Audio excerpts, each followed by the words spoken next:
Yo, it's your boy Mr. Box Office from Mr. Box Office TV, back with another video. And in this video today, I want to explain why I think Tottenham Hotspur are making a huge mistake. A huge mistake. And it's following this tweet from one journalist called Jack Pickbrook, who says this: Archie Gray and Lucas Bergvall have impressed so much in training, Tottenham Hotspur are not considering getting a number 6 or getting an all-action midfielder. So on the back of that, we're now left with, in our midfielders like Basuma, Archie Gray, Lucas Bergvall, Delan Kulusevski, who can play on the wing, but we all know what my feelings are on him right now, James Maddison, Sarr, and Rodrigo Bentancur. So those are the midfielders choices that we have got. Also, I forgot Alfie Devine as well, but on the back of what we saw last season with Ange, I don't think he's got any chance of getting into that team, and he looks like he's going to go back on loan. Because look at the midfielders that are supposedly the class of 92, I was told last season. Class of 92, well, most of them have gone on loan or have been sold. So that's really good. That shows you how much quality that we've got in the youth right now. But my point I'm making is, I think this is the biggest mistake Tottenham Hotspur are making. And the reason is that I think that's the crucial part where we are looking weak. And with a midfield that's weak, a forward line that you know that I think is absolutely useless, and the defence that, yeah, people say that is the best thing going, but are letting in goals and looked very under par against Leicester City. I just think at the moment we're making a huge mistake. And I don't understand why we're making decisions like this, especially when you're putting so much pressure on the two youngsters that are looked at as the most generational talents going, Lucas Bergvall and Archie Gray. Archie Gray, who, let's be honest here, should have gone back on loan to Leeds. Yes, people can say what he done against last year in the Championship, yes. But when you've got no expectations, it's easy to play well. When you're playing in a cauldron at Tottenham Hotspur, though, when you've got big expectations, you've got to fill up to those expectations regardless, and that's it. But this is not a video to complain about that right now. I'm just looking at the scenarios that we could be doing. And for me at the moment, we're missing a big trick at the moment. So I'm going to give you a few scenarios for me at the moment that would be better and be better fitted to us probably doing better this season with some options, and that's it. So keep tuning, and that's it. If you look at the past, you'll see past midfielders that Tottenham Hotspur have had, like Alamonari. Also, Tottenham Hotspur had Michael Carrick, the deep line midfielder. Also, we had Luka Modric, the likes of Moussa Dembele, the likes of Victor Wanyama, Sandro, Scott Parker, Stefan Freund, even Tim Sherwood. And all these midfielders had an effect on the team. They gave us experience. And what happened? Tottenham were more successful. You saw more stronger midfield. Tottenham were more tighter at the back. And that was it. Yes, we did have youngsters back when we had Pochettino, but who was the youngsters behind? Experienced players like Dembele, your likes of Wanyama, you had Eric Dyer, who had a little bit of experience abroad as well. So when you look at the teams, it really helped Tottenham progress because behind the youngsters, they had strong leadership, strong experience behind them. And those youngsters were able to progress, and that was it. And so then I look down and look back at some of the greats, some of the great teams, like your Man United, your Chelseas, your Liverpools.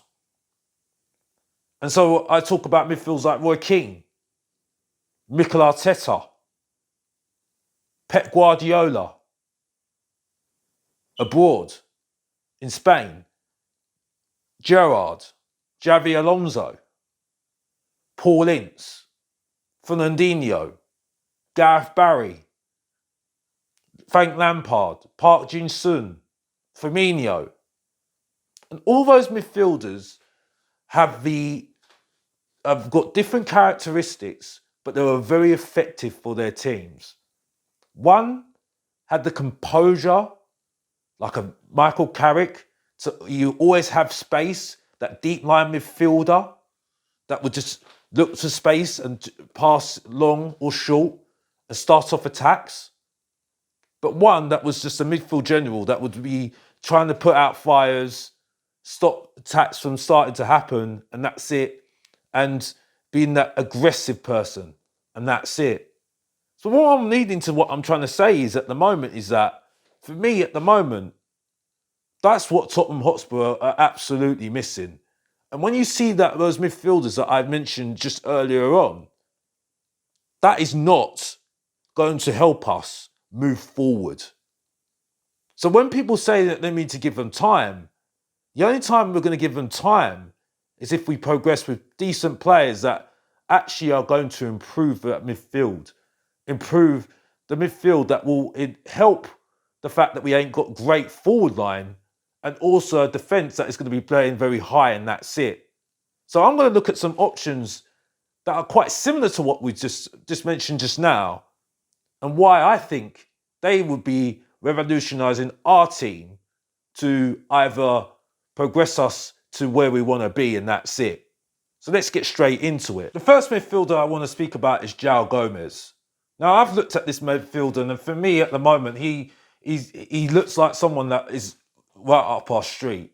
He's a guy that is called the pit bull, and for me, he's very aggressive, looks into those half spaces, also very, very good on the ball, looking to move around. He's kind of like a Gallagher, but he's got more skill rather than just an athlete. He's got the skill, the quality, and also he can pop up with a few goals as well. Perfect for the number 8 role, and perfect for the number 6 role as well, that Tottenham Hotspur really, really need as well. So he could be playing that 6 role and playing that 8 role as well. Also can complement the fact that Maddison doesn't need to come back too much, and he can just do his work more higher up the pitch. And with him being very confident on the ball, he also covered that area as well, where now we've got the inverted fullback, and they won't have to be so high up. Well, won't have to worry about being so high up because they've got a Gomes to cover the ground, and that's it. Also, he can swap around as well, so it could be another connection as well. Now, yes, he's very aggressive, he's very busy, and that's it. That could be more of a negative, and that's it. And then he could be occupied with other players, and that's it. He could also get too aggressive and end up getting sent off, and that's it. But for me at the moment, Tottenham Hotspur are missing a player that's got the knowledge about up there, but also can also think very quickly as well. So when we want to start off attacks, when we're pressing, he would be very good press resistance, get the ball back, and then he's passing it straight he's making runs. And what's happening? The opposition are getting worried about him. They're chasing him down. And what's the spaces that he's creating? Because he's got the skill to get past players, and that's going to worry the opposition. So then it's leaving more space for the likes of Maddison, and the likes of Bergvall, and the likes of Archie Gray, who can make more damage at the early part, further down the pitch, and that's it. And for me, that for me helps the likes of your Archie Grays, your Bergvalls, because when they're losing the ball, they don't have to worry about losing the ball, making too much mistakes, because they've got somebody to cover them, and also to pull them up if they're losing the ball in bad areas as well. So that's going to help them improve as well. That's why I sit there and say, why are we not getting a midfielder like him? And that's it. And that's for me is really silly for me. He's done well at Wolves, pulled up a lot of trees at Wolves, done very well back in Brazil as well. And for me, it's a no-brainer to get him in, to improve that team, to improve Tottenham's aggressive press, and that's it. And as we want to press a lot of the time, he's going to have that energy, and that's it. And also kick up the backside of Sarr.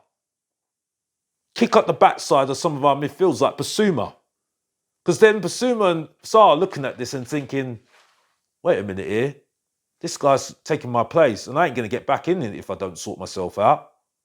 If you remember that when Joao Gomes played against Tottenham, he really dominated Tottenham in terms of, yes, Tottenham Hotspur did dominate the possession, but he was very effective in the major areas and scored against Tottenham and really was a very thorn in our side, and that's it.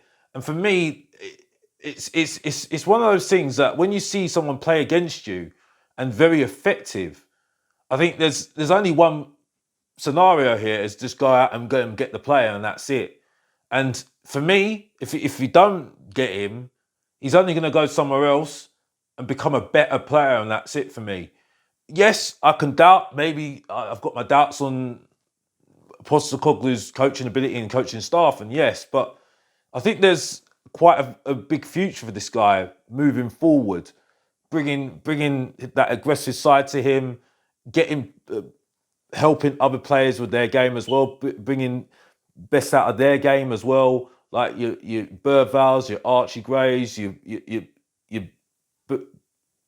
Bentancurs, and that's it. Because I think a Bentancur and a Joao Gomes is a good combination to play that double pivot, and that's it. Which again gives you that benefit as well, because you've got two midfielders. One's very aggressive, one's very more laid back, more a deep line midfielder, playmaker, and that's it. That will just want to just play balls and spring balls different ways, and that will help the likes of Maddison not coming back too much, and that's it.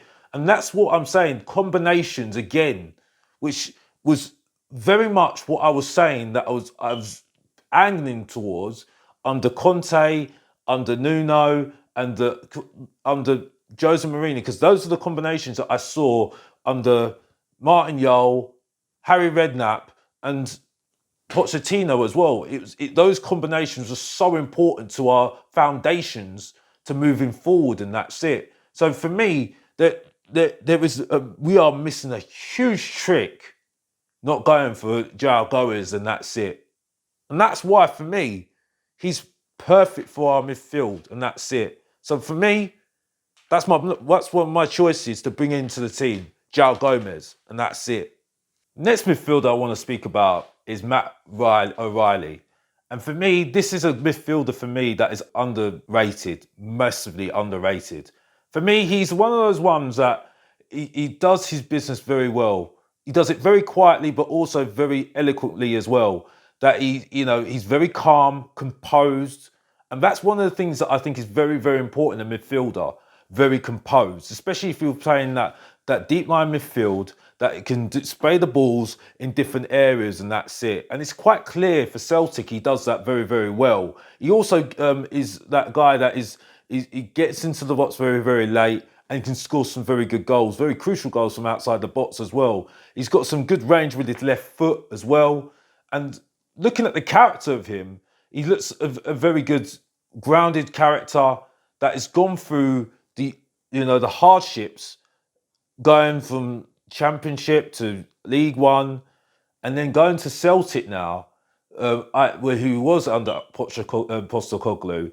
He's grown, especially under Brendan Rodgers as well, becoming a very key figure with his partnership with McGregor at Celtic. When he's playing the number 6 role, he's playing that very number 8 role, and he's kind of he's interchanging with him as well. And for me, I think he's a very, very good player that I think Tottenham Hotspur would be it would be useful to Tottenham Hotspur, and also help the youngsters as well. Knowing how to play with Postecoglou as well, playing under Postecoglou's system, also helping the youngsters in terms of saying, well, if they're playing with them, he's given them the experience, that someone they can look up to, and that's it. And that's where I think we're missing a big, massive trick. He's won trophies at Celtic. Whatever you say about Celtic, we're saying we're big props to Postecoglou for winning things at Celtic. So why are we not looking at him to help us? I do not know. There are rumours that Matt Riley didn't get on with Postecoglou, but for me, the experience of him, the way that he sprays the ball about, the way that he's calm on the ball. And the thing that's really impressive about him, he's like a Michael Carrick that he can fight. He's always got space around him. He's always got that space because he's able to maneuver himself very well and dictate the tempo. And that is crucial in certain games. It was very crucial against Leicester City. And there's certain games where Tottenham Hotspur have lost last season, where it was kind of a mess. It was kind of very much of melee. And you just need someone to just put their foot on the ball and say, this is what we're going to do. And just keep everyone knowing their jobs and what they need to do and keep Tottenham on their focus on what they're trying to achieve. And that's it. And unfortunately, I don't think we've got a midfielder like that is composed in the mind and saying, yep, I see where we're going here. We need to just calm down, put the ball down, and that's it. And start again. And that's it. Because there's going to be phases, especially in Europe, where we need to do that. And I think this midfield will be able to do that. And that's it for us. And for me, you don't have to worry about him playing. Injuries, he plays a lot of the games for Celtic and that's it. Very reliable. For me, this is another option for me to bring in to help us move forward for me. And that's why I think Matt Riley is one of the picks for me to improve this team, and that's it. And that's Matt O'Reilly. The last midfielder I want to speak about is Manuel Locatelli. Now, for me, Locatelli, yes, I know recently he's not been very good recently at Juventus. Maybe it's more to do with the manager than him, but yeah, recent times he hasn't been great. But the quality and the experience that he has got playing for Juventus, I think is very, very important. I think this would be a very, very good sign if Tottenham Hotspur could get this over the line. For me, he's got the experience to help some of the youngsters we've got. I think he's a very good deep line midfielder.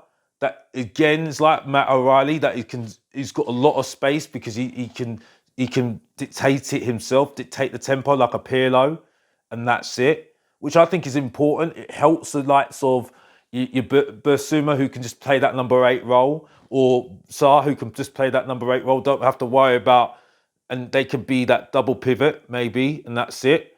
Also, he can help a Maddison.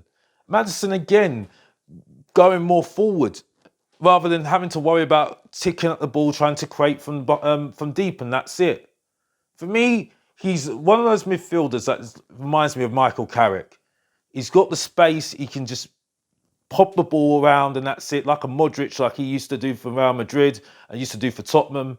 He's a guy that also can pop up with some good goals as well, and he's just very calm on the ball. He can manoeuvre himself with skill, to skill around him and move it, get to space. He can pass the ball long, short, and that's it. And for me, if you want to play great football for me, you need that dictator, that someone that can do that tempo, and that's it for me. And that will help the likes of Archie Gray. That will help the likes of Berval, because they're looking up to a midfielder that's won trophies. Whether he hasn't won Serie A, no, he hasn't. He's got experience in top teams like AC Milan, Sassuolo, who he became more noticeable at Sassuolo, and obviously internationally as well.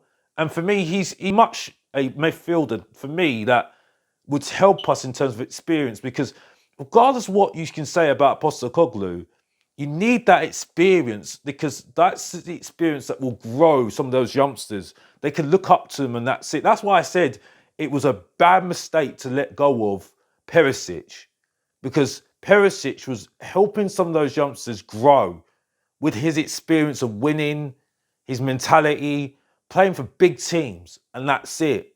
And for me, at the moment, we've got nobody like that. He wouldn't accept losing or drawing against Leicester City. He wouldn't accept losing confidence when we lose a goal. He would not accept it, because he knows that if he accepted that, in big teams he'll be out the team, and that's it.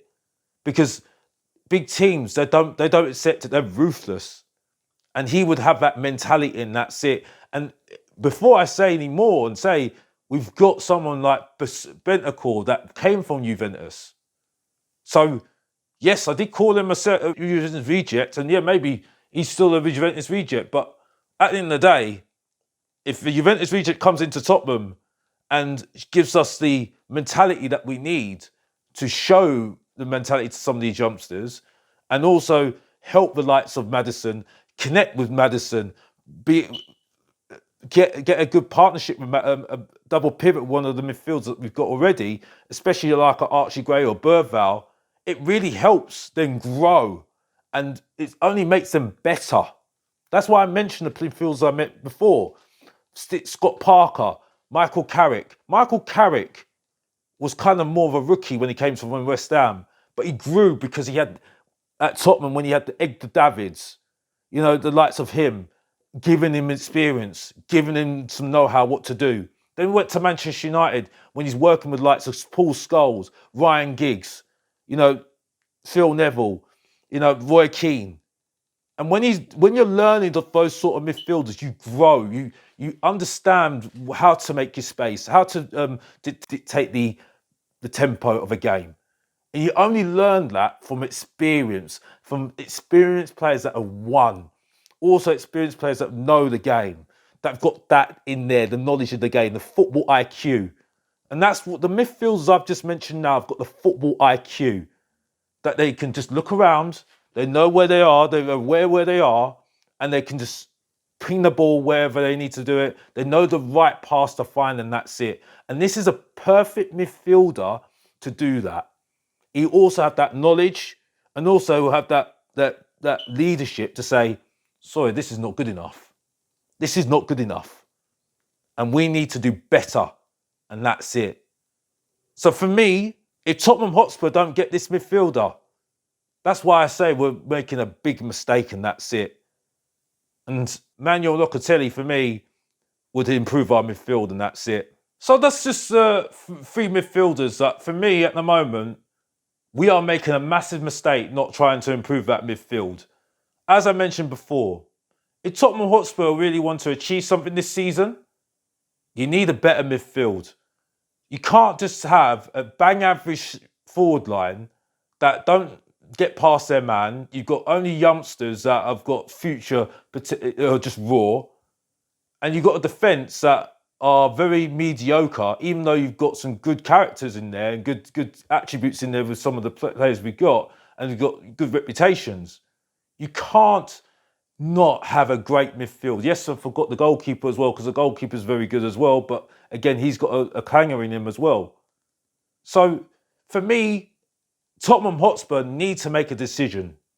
They either stick with the youngsters and take a risk with them, but then see the result that they're not experienced enough to handle the pressure, or get players that can handle the pressure, that they have got the composure to keep Tottenham calm in situations like Leicester City and other games that we've had moments, but then we've not continued on and tried to achieve anything, especially in cup competitions.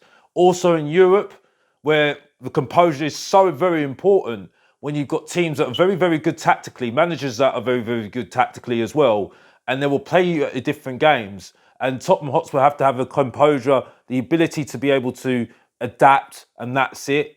And players that are able to have got the football IQ to know when to change, when to change certain ways of playing, and that's it. To try and combat some of these European teams, and that's it. And that's going to be something of our kryptonite if we don't deal with this right now, and that's it. And for me at the moment, I think the most important thing for me is that, yeah, you can give these kids experience, but like I mentioned before, those players like Michael Carrick, Nicky Butt, Roy Keane, they when they were young, they were very mediocre. Yes, they had the potential, and that's it. They only grew through experience, and grew with the player that they were grew with the experience around them. The experience that they had them was very good. They had experienced players that won, knew how to play it at the top level, and they were disciplined as well. And you only learn that with age. You can't expect youngsters like Archie Gray and Bergvall, who are 18 years old, to be able to play a good level, top level in adult football, big football matches right now. You cannot expect it. And it's proven by some of the players I've just mentioned right now. If we said that some of these youngsters were generational talents and they need to play every single game, do you think there would have been the players that they are today? Michael Carrick, Roy Keane, all these legends, elite players. No, they wouldn't. Stefan Freund. Stefan Freund was a player that was one of those players that, yes, he wasn't pretty on the eye, but he still had the experience and know-how to stop a attack, and that's it. And it only comes with experience because they've got the maturity to deal with when they make a mistake. They go out and deal with that mistake and rectify it, and that's it. And that's the thing. You're not going to learn that when you're 18 years old, and that's it. So the ridiculous thing saying, well, our midfield's good enough. What I'm saying right now is the biggest mistake if we don't sort out that midfield. And if we do not sort out that midfield, well, keep yourself strapped in. It won't be a great season for Tottenham, and that's it. And that's all I need to say. And also I will say is this, and I've been saying the same thing as this before as well. This will end up Ange Postecoglou getting sacked or him walking, and that's it. And that's all I need to say, because truth hurts. Come from your boy, Mr. Box Office, the main event. The professor of truth and entertainment. The ratings killer. And if you don't know, get to know. I hope you enjoyed this video. Keep liking and subscribing. Thank you to everybody that watched the last video. Please subscribe and keep watching. You'll see me next time. And as always, if you didn't know, get to know. Support your boy, Mr. Box Office. Subscribe and like. And come on, you Spurs. And I'm out.